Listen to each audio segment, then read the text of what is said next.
সীমিত গোলাবারুদ ও অস্ত্র নিয়ে মোকাবেলা করতে ভীষণ অসুবিধার সম্মুখীন হতে হচ্ছিল ক্যাপ্টেন জলিল এবং অন্যান্য অধিনায়কদের। এপ্রিলের শেষ সপ্তাহে ক্যাপ্টেন জলিল কোনো সোর্সের মাধ্যমে ভারতীয় গোয়েন্দা সংস্থা এবং ভারতীয় বিএসএফের সাথে যোগাযোগ স্থাপন করতে সক্ষম হয়। তাদের মাধ্যমে তিনি কলকাতার ফোর্ট উইলিয়াম পর্যন্ত পৌঁছাতে সক্ষম হন। ইস্টার্ন কমান্ড হেডকোয়ার্টার্স তাকে কিছু হাতিয়ার ও গোলাবারুদ দেয়, কিন্তু দুর্ভাগ্যবশত সেগুলো বরিশাল নিয়ে যাবার পথে পথিমধ্যে খান সেনাদের এক আচমকা অ্যাম্বুশ আক্রান্ত হয়ে কোনো রকমে প্রাণে বেঁচে ফিরে আসেন। প্রবাসী সরকার এবং কর্নেল ওসমানী তার এই ধরনের উদ্যোগে ক্ষেপে ওঠেন। বিশেষ করে কর্নেল ওসমানী তার প্রতি ভীষণভাবে রাগান্বিত হন এবং তাকে সেক্টর কমান্ডারের দায়িত্ব থেকে অপসারণের সিদ্ধান্ত নেন।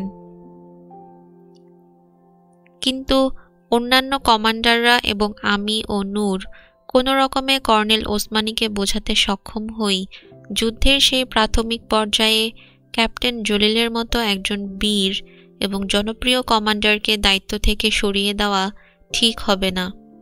এতে মুক্তিযোদ্ধাদের মধ্যে হতাশা সৃষ্টি হবে।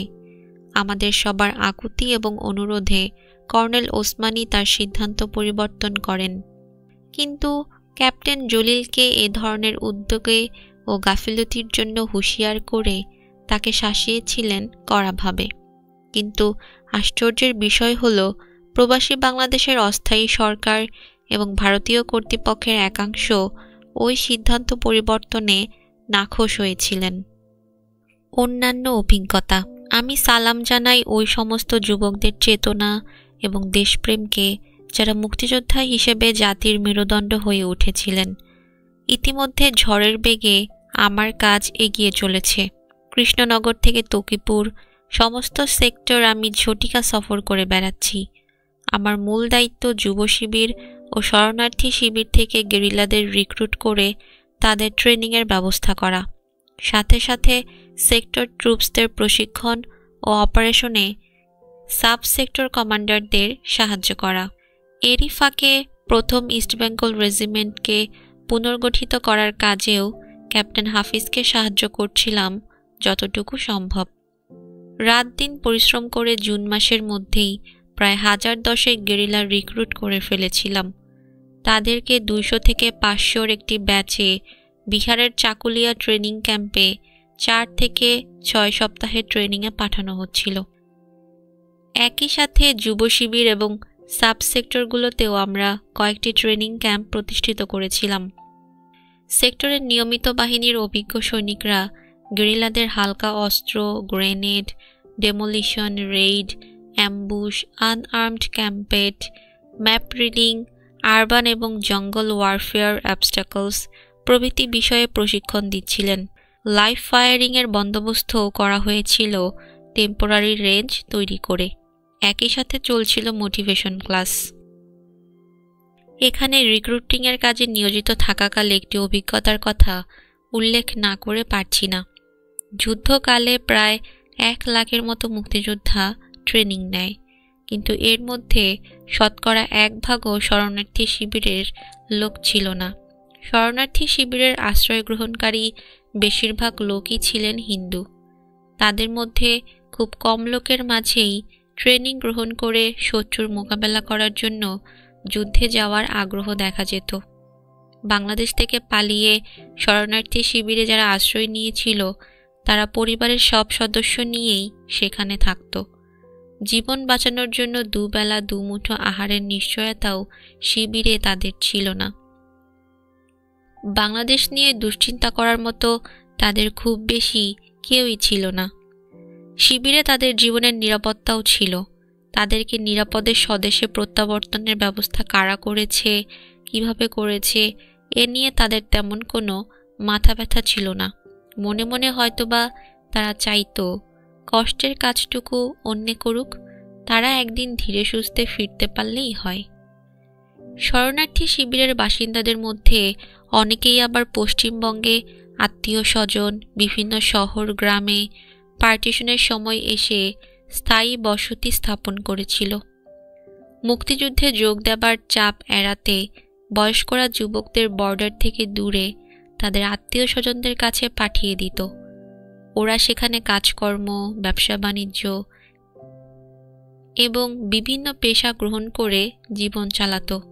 শরণার্থীদের মধ্যে এবং নিছক প্রাণের ভয়ে যারা দেশত্যাগ করেছিল তাদের মধ্যে সুবিধাবাদী মনোবৃত্তি লক্ষ্য করা গেছে। যুদ্ধে তাদের বিশেষ কোনো অবদান ছিল না। কিছু থাকলে তা ছিল পরিস্থিতি সাপেক্ষে স্বেচ্ছা প্রণোদিত হয়ে নয়। অনেক ক্ষেত্রে শরণার্থী শিবিরগুলোতে খুঁজেও সমর্থ লোক পেতাম না, পাওয়া যেত শুধু বুড়ো মানুষ, শিশু ও মহিলাদের। এরই বিপরীত অবস্থা ছিল যুব শিবিরগুলোতে। হাজার হাজার তরুণ, যুবক, ছাত্রছাত্রী, সমাজের অন্যান্য পেশাজীবী, সমর্থ ছেলেদের ভিড়ে প্রতিটি যুব শিবিরই ভয়ে থাকত সবসময়। বাসস্থানের সংকুলানের অভাবে অনেককে ফিরিয়েও দেওয়া হতো বাধ্য হয়ে। তারা তাদের আত্মীয় পরিজনদের বাংলাদেশে ফেলে রেখে ছুটে আসত সমস্ত ঝুঁকি নিয়ে শুধুমাত্র মুক্তিযুদ্ধে যোগ দিয়ে ট্রেনিং গ্রহণ করে হাতিয়ার নিয়ে বাংলাদেশে ফিরে গিয়ে খান সেনাদের বিরুদ্ধে যুদ্ধ করার জন্য। তারা অতি কষ্টকর পরিবেশে যুব শিবিরে দিনের পর দিন আধপেটা খেয়ে অনেক ক্ষেত্রে অভুক্ত থেকে উদ্গ্রীব হয়ে অপেক্ষা করত কবে তাদের রিক্রুট করে ট্রেনিংয়ে পাঠানো হবে। শত কষ্টেও তাদের মনোবল ভেঙে পড়তে দেখিনি। প্রত্যেকের মধ্যে দেখেছি প্রতিশোধের স্পৃহা এবং দেশকে স্বাধীন করার অঙ্গীকার। আজ একটি কথা স্পষ্ট করে স্বীকার করছি, শরণার্থী শিবিরে পালিয়ে আশ্রয় গ্রহণ করে যারা নিরাপদ জীবনযাপন করেছিল তাদের তুলনায় হাজার রকমের ভয়ভীতি, অজানা আশঙ্কা ও সমূহ বিপদের মোকাবেলা করে সংখ্যাগরিষ্ঠ বাঙালি যারা দেশেই থেকে গিয়েছিল, স্বাধীনতার জন্য তাদের প্রত্যক্ষ এবং পরোক্ষ অবদানের মূল্য কোনো অংশে কম নয়। তাদের অনেককেই দিতে হয়েছে চরম আহুতি। তাদের আত্মত্যাগের স্পৃহা, আবেগ এবং দেশকে শত্রুমুক্ত করার প্রত্যয় ছিল জাতির গর্বের বিষয়। তাদের ওই ধরনের চারিত্রিক মনোবল দেখে আমার আত্মবিশ্বাস আরও দৃঢ় হয়েছিল যে বাংলাদেশের স্বাধীনতা কোনো অপশক্তি, কোনো ষড়যন্ত্রই দাবিয়ে রাখতে পারবে না। দেশ একদিন স্বাধীন হবেই।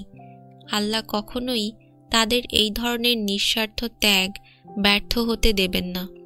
জনগণ, বিশেষ করে তরুণ সমাজের এমন স্বেচ্ছা প্রণোদিত হয়ে স্বতঃস্ফূর্তভাবে জাতীয় মুক্তি সংগ্রামে যোগদানের নজির বিশ্বে খুব কম জাতির স্বাধীনতার সংগ্রামের ইতিহাসে খুঁজে পাওয়া যায়। গণচীন, Soviet Union, Indochina, Africa, Latin America, পূর্ব ইউরোপের এ ধরনের গর্বের দাবি করতে পারে না। এ সমস্ত দেশের স্বাধীনতার সংগ্রাম হয়েছে বৃহত্তর কোনো সংঘর্ষের সুযোগ কিংবা যুদ্ধকালীন এবং এর পরবর্তী অবস্থাতে প্রয়োজনীয় রাজনৈতিক এবং সামরিক প্রস্তুতির পর। এ সত্য খণ্ডাবার কোনো সুযোগ নেই। অন্য কেউ নয়, শুধুমাত্র তারাই ইতিহাস সৃষ্টি করেছে। যদি কোনো গোষ্ঠী, পার্টি এককভাবে নিজেদের স্বাধীনতার চ্যাম্পিয়ন হিসেবে মনে করে, তবে সেটা হবে সত্যের বরখেলাপ এবং এক অমার্জনীয় ধৃষ্টতা।